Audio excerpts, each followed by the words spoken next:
Good afternoon. My name is Blake Reese, and I will be discussing the issue of racism in the sports world.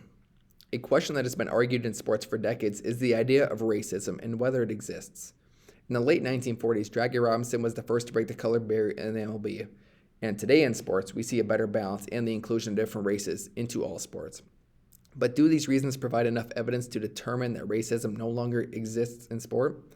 I will be discussing the points that are the tell for whether racism does or does not in fact exist in sport, starting with how it still exists. One reason for why it still exists is the lack of diversity in coaching and coaching roles. Now, it doesn't really take closer observations to see these racialized barriers in sport.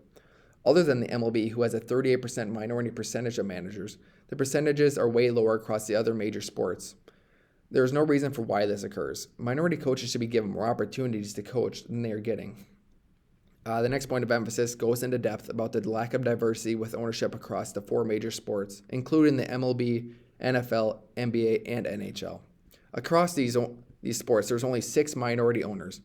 In the NFL, 95% of ownership is white, while the NBA only has 1 black owner. This needs to change because if not, it will never be fixed. If minorities had more power in the sports world, it would symbolize a narrower equality gap and would possibly lead to less issues with race.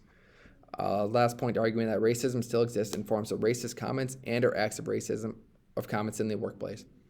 An example of this involves Jon Gruden, the ex-head coach for the Las Vegas Raiders. He sent emails that revealed Gruden used racist and anti-gay language in messages to former Washington team president Bruce Allen and Roger Goodell, who is the NFL commissioner. This not only happened in this instance, but examples of controversies involving racism have happened all over the sports world. If we do not start fixing issues like this now, it's going to be tough to stop it from happening in the future. Now that we discussed how racism still exists, let's look at the counter-arguments. One reason that shows that it does not exist in sports is simply because of the percentage of black players to white players in the NBA. For decades, black players have dominated the white population, especially in the NBA, where 9 out of the 10 of the top players of all time are black. A study showed that 80% of the league was black during the 2001 and 2002 season. This is still true 18 years later, and because this is still the case, it shows that racism is starting to digress, and society is going in the right direction. The next argument talks about the salary differences in the NBA. This can be a gray area because numbers showing that black players are paid less are misleading. They use absolute salary instead of considering the players' contributions to their specific teams. With this adjustment, black players have the highest salary per contribution across all races in the NBA. This is a big discussion point. My final point talks about ways that are used to punish racism.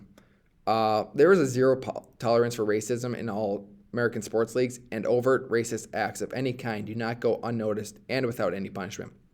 Now, punishments can vary from fines or expulsions from a certain activity or sport. It does not matter if someone is a fan, competitor, or owner, they are all held to the same standard.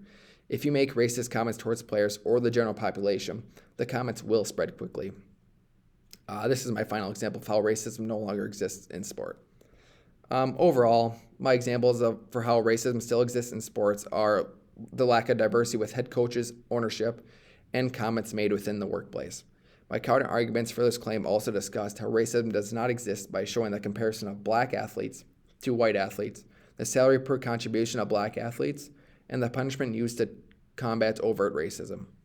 Based on my research, my opinion on the matter is racism in fact still does exist and is very prevalent in sports and will remain that way until major actions are done. Thank you.